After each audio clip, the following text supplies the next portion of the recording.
1775년 포르투갈, 스페인, 모로코 6만 명, 1883년 인도네시아 안제루와 메라크에서 4만 명, 1963년 이탈리아에서 2천 명, 2004년 12월 26일 인도네시아 스마트라 서쪽과 인도양 14개국에서 170만 명, 2011년 일본에서 19,000명 사망.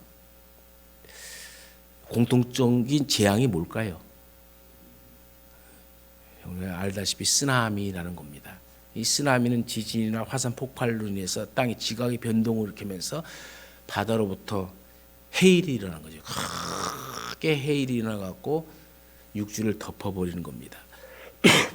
이것을 한번 겪은 사람들은 그 두려움에 지진만 나면 또 이 해일이 임하지 않을까. 왜냐하면 수만 명이 죽음의 현장에서 사라졌기 때문에 그 두려움 가운데 있죠. 사람은 이 두려움 속에 살아가는 이 존재입니다. 미국 달라스에서 교회를 이끌고 있는 에드영 목사님이 지금 나는 두렵다라는 저서를 썼어요. 사람이 느끼는 두려움이 무려 645가지나 된다고 합니다.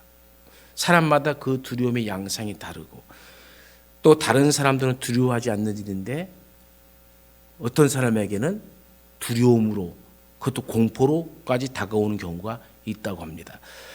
어떤 사람은 특정 동물에 대한 두려움이 있기도 하고요. 어떤 사람은 장소에 대한 두려움이 있기도 하고 사람에 대한 두려움이 있기도 하고 또 이유 없는 두려움 가운데 사람이 떨게 되죠. 그러면 우리가 이 두려움을 이길 수 있는 방법이 무엇이겠습니까? 우리는 어떻게 두려움을 이기며 살 수 있겠습니까? 우리가 첫 번째 알아야 될 것이 우리의 근본을 알아야 된다는 거예요. 나는 누구인가? 이걸 알면 돼요.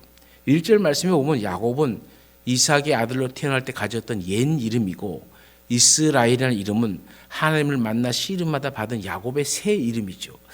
그러니까 옛날 이름, 새 이름을 하나님께서 다 부르시면서 하시는 말씀이 두려워 말라. 두려워 말라. 이렇게 말씀하신 겁니다. 어쨌든 옛사람이든 오늘 지금 새 사람이든 너는 내가 지은 자다. 그 말이죠.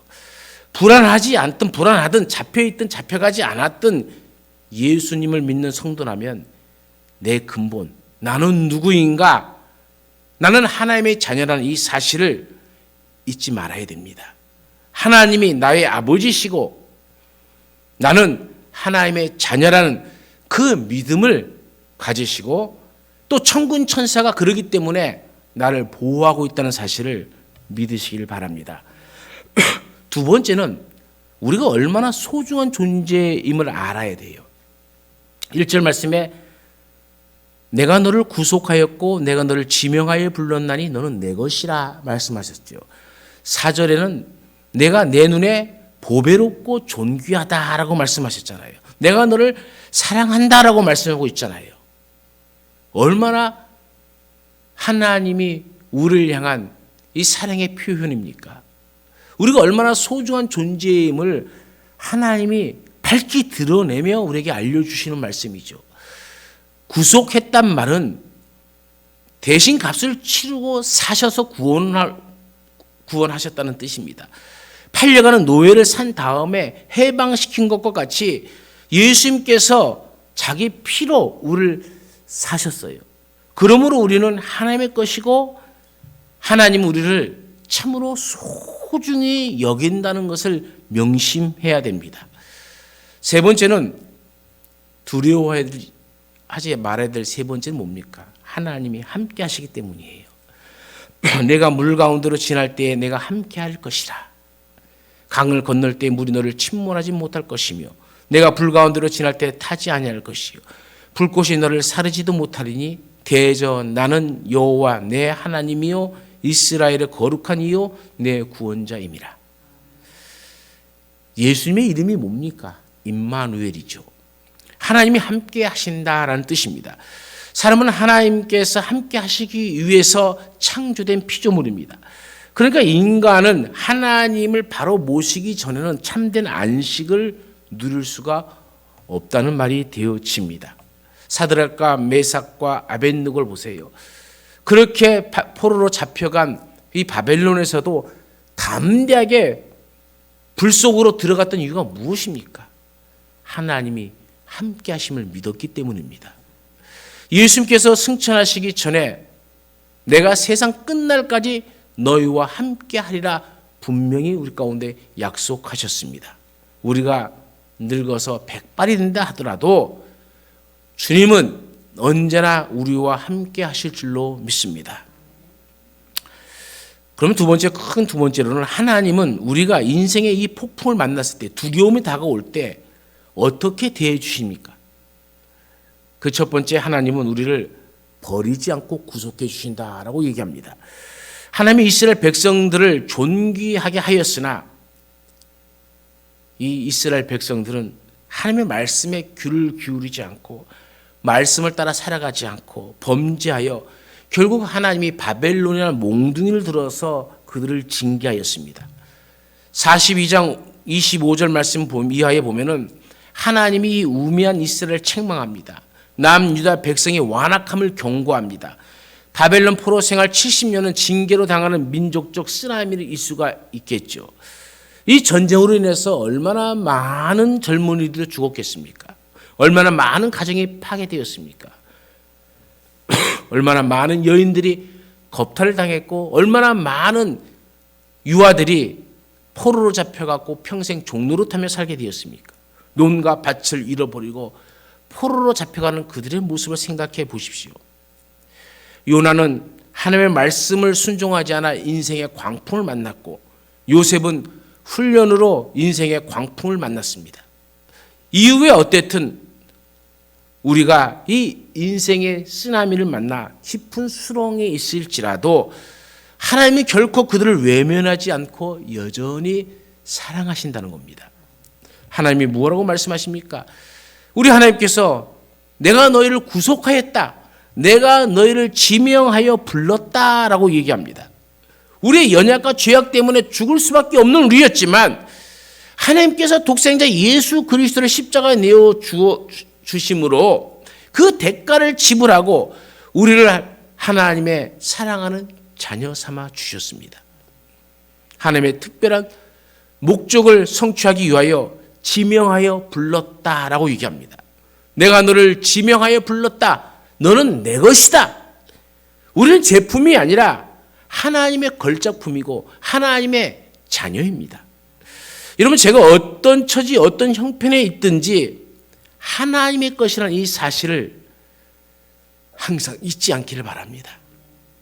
그래서 우리 찬양했잖아요. 사나 죽으나 우리 누구의 것이라고요? 주님의 것이다. 그냥 입술로만 부르는 찬양이 아니라 내 삶이 주님의 것이 되어지길 간절히 축원합니다. 우리 하나님이 정확히 우리를 지명하여 우리 이름을 아신다는 겁니다. 하나님이시기 때문에 우리의 이름을 아시고 불러내서 보호하시고 양육하시고 인도하시고 책임져 주시겠다는 말씀입니다. 망가지고 부서진 몸이라 할지라도 하나님이 다시 건강한 몸으로 만들어 주실 줄로 믿습니다. 상처 나고 상한 심령일지라도 우리 하나님께서 우리의 멍든 마음을 깨끗하게 치유하여 주실 줄로 믿습니다. 넘어뜨리고 쓰러진 기업이라 할지라도 상처나고 피 흘린 가정이라 할지라도 하나님이 새롭게 고쳐 주실 줄로 믿습니다. 범죄하고 형제끼리 살인한 망가진 아담의 가정, 에덴에서 수방된 불행한 아담의 가정이지만 하나님이 영원히 그 고통을 머물러 있게 하지 않고 가죽 옷을 입혀주고 새롭게 빚어주셨습니다. 욕심으로 망가진 롯을 불꽃등에서 건져 새롭게 빚어주셨습니다. 거짓으로 아내를 속인 아브라함을 포기하지 않고 새롭게 빚어 믿음의 조상으로 만들어 주었습니다. 술로 망가진 노아를 버리지 않고 새롭게 빚어 주었습니다.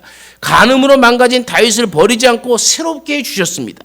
폭력으로 망가진 모세를 그대로 망하게 하시지 않고 민족의 지도자로 새롭게 하여 주셨습니다. 가난으로 망가진 이 사렙대 과부를 망하게 하지 않고 새롭게 부유함을 주셨습니다. 12의 혈류증으로 망가진 여인을 죽게 만들지 않고 건강한 몸으로 만들어 주셨잖아요. 독자가 죽어 장례를 치르는 여인을 그 장래의 행렬을 멈추게 하고 죽은 자를 살려서 그 가정에 부활의 기쁨을 주셨습니다. 지금 나에게 어떤 쓰나미가 다가오고 있습니까? 건강입니까? 물질입니까? 아니면 인간관계입니까? 직장입니까? 죽음입니까? 사랑하는 여러분, 아무리 쓰나미가 크다 할지라도 우리는 언제나 하나님이 나와 함께 하신다는 것을 믿으시길 바랍니다. 우리와 함께 하신 하나님이 우리의 이름을 정확하게 지명하여 불렀습니다. 구속하여서 하나님의 자녀 삼아 주셨다는 이 사실을 항상 잊지 않기를 간절히 축원합니다. 두 번째로는 하나님은 훈련의 과정 속에서도 우리와 함께 하시어 우리를 보호해 주십니다. 2절 말씀에 보면 물 가운데 지날 때에 하나님이 함께 해주시고 불 가운데를 지날 때에도 불이 우리를 사르지 못하도록 함께하여 주십니다. 홍해를 건널 때도 하나님은 함께 해주셨습니다.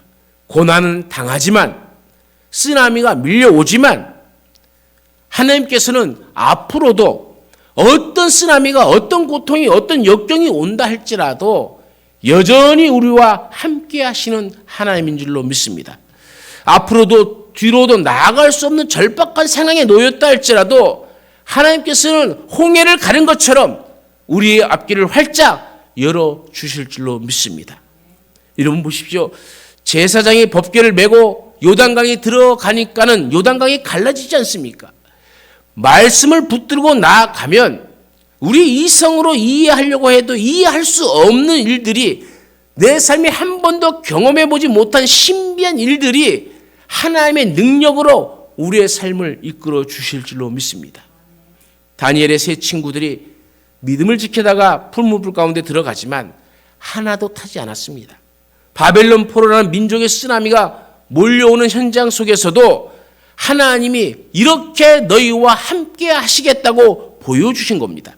물 가운데 지나고 강을 건널 상황이 와도 침몰하지 않고 하나님이 우리의 생명을 구원해 주십니다. 어떤 불꽃도 우리의 몸을 조금이라도 사르지 못하도록 하나님께서 보호해 주십니다. 왜 그렇습니까? 여호와가 우리 하나님이기 때문에, 그 하나님이 우리의 구원자이기 때문에, 그 하나님이 우리의 아버지이기 때문에 그런 겁니다. 4절 말씀해 보십시오. 우리가 하나님의 보배롭고 존귀한 자라고 얘기하고 있지 않습니까?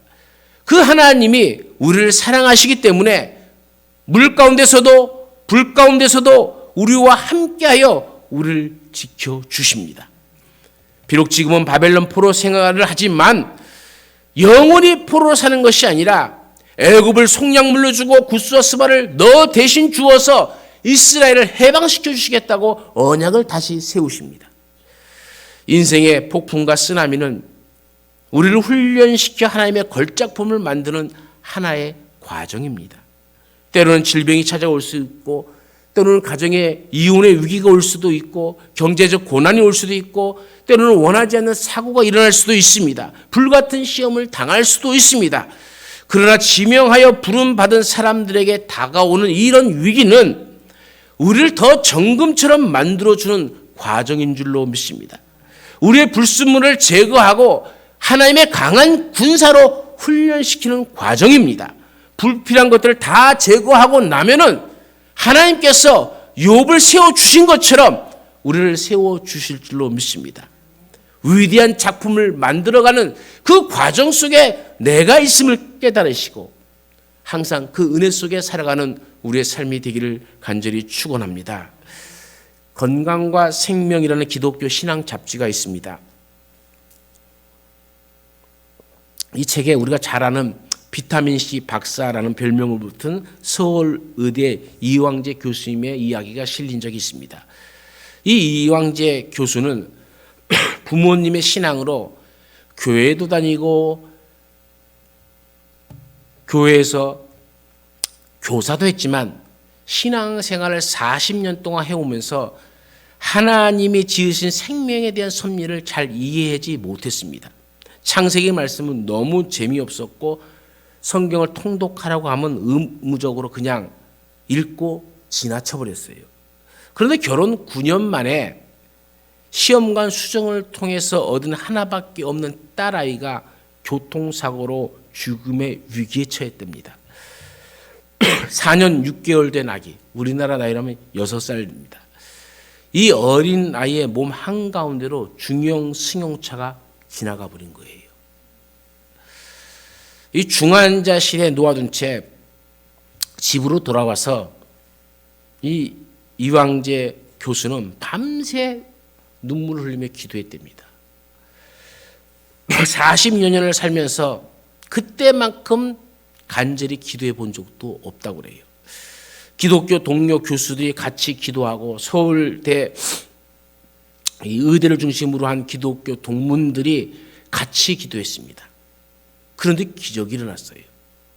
방사선 촬영을 한 친구 교수가 이 자동차가 이 어린 6살밖에 안 된 애를 몸을 깔고 지나가 버렸는데 이 간의 형체가 그려지지 않을 정도로 망가져 있음에도 불구하고 출혈이 없었다는 거예요.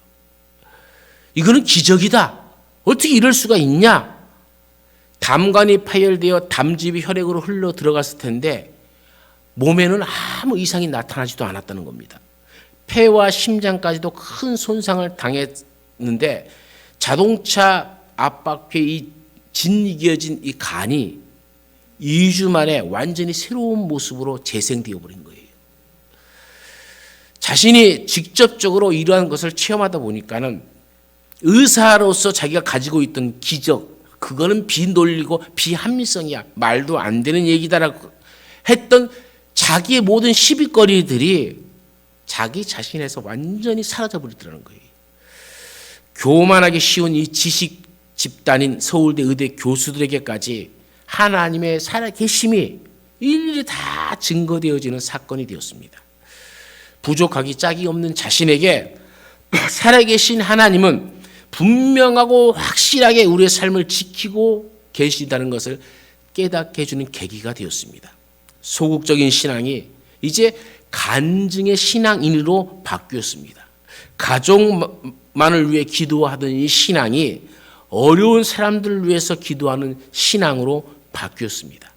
이 사고를 통해 이 이왕재 박사는 하나님의 살아계심과 그 하나님께서는 하나님을 믿고 의지하는 자에게 반드시 함께 하신다는 사실을 경험적으로, 체험적으로 알게 되었다는 거죠. 우리가 어떤 신앙의, 어떤 인생의 쓰나미가 다가올지 아무도 모릅니다. 하나님은 우리를 창조하시고 구속하시고 지망하여 부르셨다는 이 사실, 우리는 이 사실을 어쩌면 잊어먹고 살아갈지도 모릅니다. 그러나 우리가 잊었다 할지라도 하나님이 여전히 우리의 아버지가 되셔서 우리를 구속하셨고 지명하여 우리의 이름을 부르시고 우리에게 관심을 가지시고 우리를 강에 빠지지 않도록 불에 타지 않도록 여전히 지켜주시며 우리를 향해서 너는 보배롭고 존귀한 자다라고 말씀해 주십니다. 오늘 이 은혜가 우리 가운데 있기를 간절히 축원합니다. 그러면 우리는 어떻게 살아가야 하겠습니까? 첫 번째는 두려워하지 말고 담대하십시오. 1절을 보십시오. 너는 두려워하지 말라 얘기합니다. 5절 말씀에 모두 두려워하지 말라라고 말합니다. 왜 두려워하지 말라고 합니까? 2절 말씀에 보면 내가 너와 함께 할 것이라. 물 가운데로 지날 때, 강을 건널 때, 불 가운데로 지날 때에 하나님께서는 우리 홀로 가게 하시는 것이 아니라 하나님이 함께 그 자리에 걸어가고 계시는 겁니다. 우리를 잠시라도 버려두지 않고 하나님이 지켜주십니다. 우리의 사정을 하나님이 다 보고 알고 계십니다. 가나안 땅을 정탐하러 갔던 10명의 군사와 백성들은 가나안 거민들을 두려워했습니다. 그들은 그 땅의 거인만 보았지 그들보다 더 크고 위대하고 우리와 함께 하시는 하나님을 보지 못했어요. 결국 어떻게 됩니까? 자신들은 메뚜기 같다고 보고하잖아요. 아낙 자손들을 보니까 우리는 그 앞에서 메뚜기 같습니다. 이렇게 얘기했던 그들은 결국 40년간 광야에서 방황하다가 메뚜기같이 소멸되어 버렸습니다.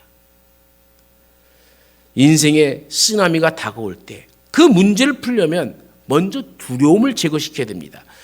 부정적으로 미래를 예측하며 두려움의 포로가 되어지면 그 두려움 때문에 아무것도 하지 못합니다. 그 두려움이 우리의 잠재력을 마비시켜버립니다. 우리가 맺고 있는 인간관계를 파괴해버립니다. 우리의 행복을 방해해버립니다. 미국의 저명한 심리학자 린다 세퍼딘이라는 사람이 있어요. 이 사람이 책을 썼는데 두려움이 나를 망친다라는 책입니다.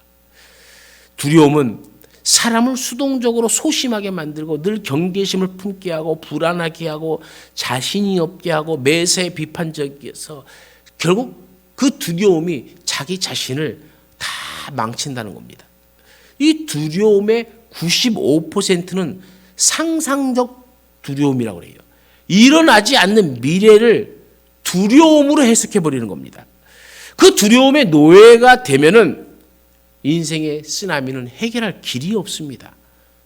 어떤 인생의 쓰나미가 다가와도 우리는 두려워하지 말고 담대해야 합니다. 우리가 예수를 믿고 살지만 두려워할 일이 많이 있죠. 그러나 상황만 보면서 두려워하지 말고 가나안 땅의 안악자손의 큰 거인들만 보고 두려워하지 말고 홍해의 물결에 출렁이는 것만 보고 두려워하지 말고 오늘 나와 함께 하시는 하나님을 보면서 담대하시기를 간절히 축원합니다. 성경이 뭐라고 얘기합니까? 잠언서 24장 16절에는 대저 의인은 7번 넘어질지라도 다시 일어나리라는 와 얘기합니다. 7번 넘어집니다. 그래도 다시 일어날 수 있는 것이 하나님의 백성인 줄로 믿습니다. 수많은 문제 앞에 직면한 바울은 뭐라고 얘기합니까? 우리가 사방에서 압박을 받아도 놀라지 않으며 난처한 일에 빠져도 절망하지 않는다라고 고백을 하며 함께 하신 하나님을 통하여 그 인생에 다가오는 모든 환난을 능히 이겨냈습니다. 하나님이 함께 하신다는 사실을 믿으면 두려움의 노예가 되지 않습니다. 세상 사람들은 쓰나미 같은 인생의 문제를 풀 능력이 없기 때문에 두려워합니다. 하지만 지명하여 부름받은 신앙인들은 능력 주시는 자 안에서 모든 것을 할 수 있게 될 줄로 믿습니다. 두려움과 하나님에 대한 신앙은 역비례입니다. 두려움이 많아지면 많아질수록 믿음은 떨어지고 믿음이 강하면 강할수록 두려움은 적어지는 겁니다. 우리를 지으신 하나님, 우리를 지명하여 부르신 하나님이 너는 두려워 말라. 내가 너를 구속하였고 내가 너를 지명하여 불렀나니 너는 내 것이라. 내가 물 가운데로 지날 때 내가 너와 함께할 것이라. 강을 건널 때에 물이 너를 침몰하지 못할 것이며 내가 불 가운데로 지날 때 타지도 아니할 것이요 불꽃이 너를 사르지도 못할 것이라고 분명히 말씀이 주었지 않습니까? 이 말씀을 믿습니까? 그렇다면 두려워하지 마시고 담대하게 그 위기에 그 역경에 정면으로 도전하십시오. 그리고 하나님이 함께 하심으로 승리하시기를 간절히 축원합니다. 두 번째로 하나님의 영광을 위해 살아야 됩니다. 7절 말씀해 보십시오. 내 영광을 위하여 창조한 자라고 우리를 말하고 있지 않습니까? 21절에 보면은 이 백성은 내가 나를 위하여 지었나니 나를 찬송하게 하려 함이니라 이렇게 얘기합니다. 여러분 우리가 어려움이 오면 그것을 인하여 하나님의 영광을 가리는 자가 되지 말고 오히려 그 역경 때문에 그 어려움 때문에 하나님의 영광을 더 드러내는 우리의 삶이 되어야 되지 않겠습니까? 경제적 어려움이 다가오면 그 문제를 하나님의 능력으로 극복하여 하나님께 영광을 드러내야 합니다. 망해도 하나님의 영광을 드러낸 쪽으로 망해야 돼요. 하나님이 말씀하시죠. 그런즉 너희가 먹든지 마시든지 무엇을 하든지 다 하나님의 영광을 위하여 하라. 그럴 수 있습니까? 그렇게 살아가야 되는 겁니다. 한 몸에 30년간 10가지 암을 가지고도 승리하며 살아간 박천원 공주대 명예교수의 이야기가 있잖아요. 올해 나이 83세입니다. 대학교 입학 당시 권투, 복싱을 했고 재학 때는 미식 축구팀의 창단 멤버였을 정도로 건강한 사람이었습니다. 그러나 이 건강과 자녀 교육은 내 마음대로 되어지지 않는 것처럼 나이 45세 때에 대장암에 걸렸어요. 그런데 그것으로 끝난 것이 아니라 대장암에 이어서 위암, 담도암, 전이성 폐암, 소장암 등 이 30년 기간 동안에 10번이나 암에 걸린 거예요. 그는 암이 등장할 때마다 오뚜기처럼 일어서며 암투병 10전 11기를 이어가고 있다고 합니다. 30년째 암과 전쟁에서 연전 연승을 했다는 거예요. 항암제 치료만 100차례 이상 받았다고 그래요. 복서 출신답게 매일 아침 거울 보면서 주먹을 뻗으면서 외치는 말이 있었다는 겁니다. 너 여기서 쓰러질 거냐? 그럴 수 없잖아. 일어서야지. 거울 보면서 외치면서 다짐했답니다. 암투병을 하면서도 이 사람이 한 일은 환자라고 병원에 누워있지 않고 노인 복지관을 돌며 가곡도 가르치고 동요들을 들려주고 동화 이야기도 하고 봉사활동을 했답니다. 자신이 내 생명 다하여 죽는 날까지 나는 봉사하고 싶고 또 실버 밴드를 만들어서 음악으로 전국을 순회하며 위로하고 사람들을 격려하는 것이 내 꿈이다라고 얘기했답니다. 얼마나 멋집니까? 병 걸렸다고 주저앉는 것이 아니라 그 병을 이기기 위해서 내 삶을 새롭게 만들어가는 겁니다. 우리도 멋진 인생을 살려면은 위기 앞에서 하나님께 영광을 먼저 생각할 줄 알아야 되는 거예요. 이스라엘을 부를 때 하나님이 사명을 주었습니다. 하나님이 우리를 지명하여 부를 때도 하나님은 우리에게 사명을 주신 겁니다. 그 사명이 위기 앞에서 환난 앞에서 꺾여서는 안 됩니다. 우리는 천국에 갈 때까지 하나님께 영광을 돌리는 이 사명을 포기하지 않고 잘 지켜나가시기를 간절히 축원합니다. 마지막 세 번째로는 하나님을 증거하는 증인의 삶을 살아야 됩니다. 8절에는 하나님의 명령이 떨어집니다. 하나님께서 왜 유대 사람들을 그렇게 지명하여 부르시고 그 어려움 가운데서 보호하시고 그들을 존귀하게 만들었습니까? 눈이 있어도 보지 못하고 귀가 있어도 듣지 못하는 백성을 이끌어내기 위해서입니다. 9절 말씀에 보면 열방에서 하나님을 누가 알려주겠느냐라고 말씀하시죠. 10절과 12절에서는 너희는 나의 증인이요 나는 너희의 하나님이라고 다시 한번 말씀해 주십니다. 어려움이 다가오면 왜 나에게 이런 어려움이 왔냐고 불평하지 말고 어려우면 어려울수록 더 그것이 하나님의 능력으로 해결되어서 내 삶에 간증거리가 될 수 있도록 우리가 그런 삶을 살아가야 되는 것이죠. 남들이 당하지 않는 심각한 어려움을 내가 극복하면 그만큼 다른 많은 사람들에게 감동을 주게 되어지고 하나님의 살아계심을 증거하는 일이 되어집니다. 이스라엘의 70년 포로와 같은 모습은 사람마다 다 다르지만 누구에게나 있습니다. 그러나 그것을 어떻게 하느냐는 우리들의 몫입니다. 우리가 우리 인생에 다가온 이 건강의 위기, 경제의 위기, 사고의 위기들 그 모든 것들을 하나님의 능력으로 극복하고 하나님께서 우리에게 어떤 일을 하셨는가? 하나님이 나에게 이 위기를 헤쳐 나오는 동안에 어떻게 하나님께서 그 일을 하셨는가를 증거하는 증인으로 간증의 사람이 되어지길 바랍니다. 그래서 우리와 같은 어려움을 만난 사람들에게 우리를 지명하여 부르신 그 하나님의 능력을 증거해 주고 하나님께 같이 나올 수 있도록 그렇게 해 주어야 되는 것이죠. 질병을 앓으면 그 질병이 간증이 되게 하는 삶을 살아야 되고, 경제적 어려움이 오면 그 어려움이 간증이 되도록 해야 합니다. 어려움을 겪으면 그 어려움이 간증이 되는 삶을 살아갈 때에 우리의 삶은 능력 있는 삶이 되어지는 겁니다. 한 가지 어려움 때문에 모든 것이 다 무너져 버리는 그런 모습으로 살아가서는 안 되는 것이죠.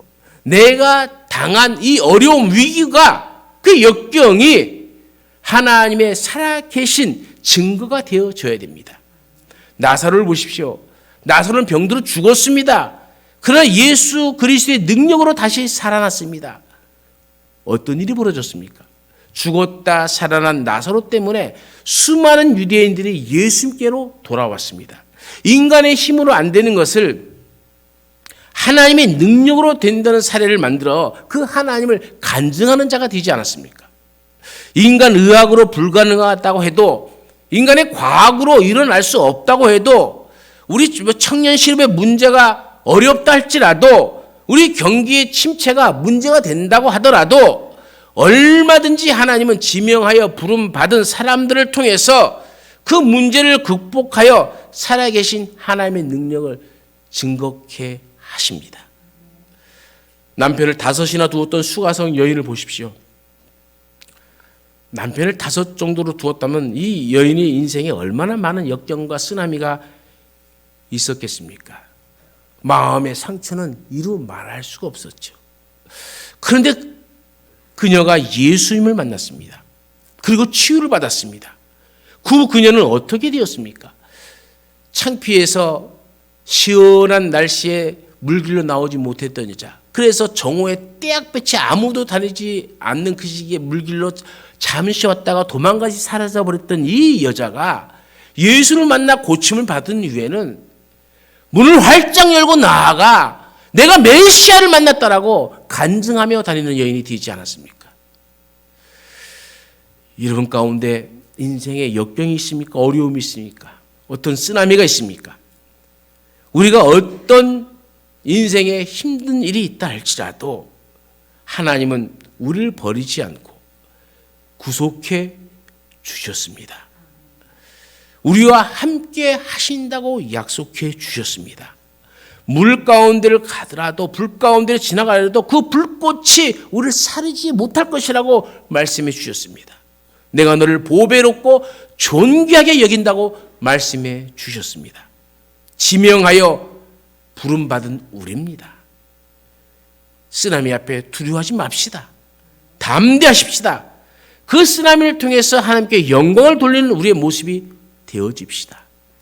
인생의 쓰나미를 하나님의 능력으로 이겨내서 내 인생의 간증의 삶, 증인의 삶을 살아가시는 우리 모두가 되어지기를 간절히 축원합니다.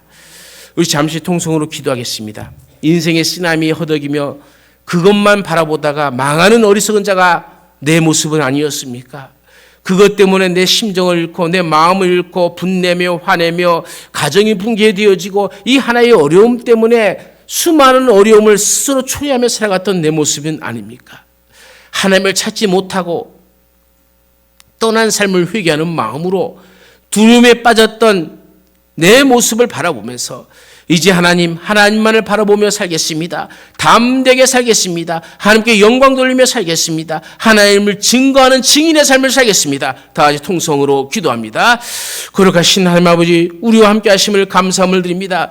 우리가 힘들고 어려울 때도 주님은 우리와 함께 하여 주셨고, 우리의 인생에 힘들 때에도 주님은 우리와 늘 함께 하여 주셨습니다. 우리가 물 가운데를 지날 때에도 함께 하여 주셨고, 강을 건널 때에도 함께 하셨고, 불 가운데 지날 때에도 하나님의 불이 우리를 사르지 못하도록 보호해 주시고 아버지 우리를 붙잡아 주셨습니다. 그러나 우리는 이스라엘 백성들처럼 하나님이 언제 우리를 사랑하셨습니까 하면서 원망하고 불평하다가 바벨론의 몽둥이에 맞고 쓰러져서 하나님 울며 찾고 있는 내 모습은 아니었습니까? 인생의 어려움에 두려움 속에 빠져서 그 두려움 때문에 헤어나지도 못하고 내 인생의 아버지 폭풍이 수처럼 아버지 떨어져 버리고 마는 내 인생이 아니었습니까? 아버지 우리를 참으로 불쌍히 여겨 주옵소서. 이제는 아버지 이 세상을 바라보는 것이 아니라 아버지 쓰나미를 바라보는 것이 아니라 안악자손을 바라보는 것이 아니라 홍해를 바라보는 것이 아니라 그 모든 것을 역사하시고 주관하시는 하나님을 바라볼 수 있도록 아버지여 함께하여 주옵소서. 우리의 믿음을 더욱더 굳세게 하여 주시어서 우리가 이 두려움을 극복하고 하나님께 영광을 돌리며 증인의 삶을 살아가는 우리 하나님의 자녀들의 삶이 되게 하옵소서. 아버지여 언제나 우리에게 승리를 주실 줄로 믿습니다. 하나님이 존귀하고 보배롭게 여긴 하나님의 백성들이 간구하는 기도에 속히 응답하여 주옵소서.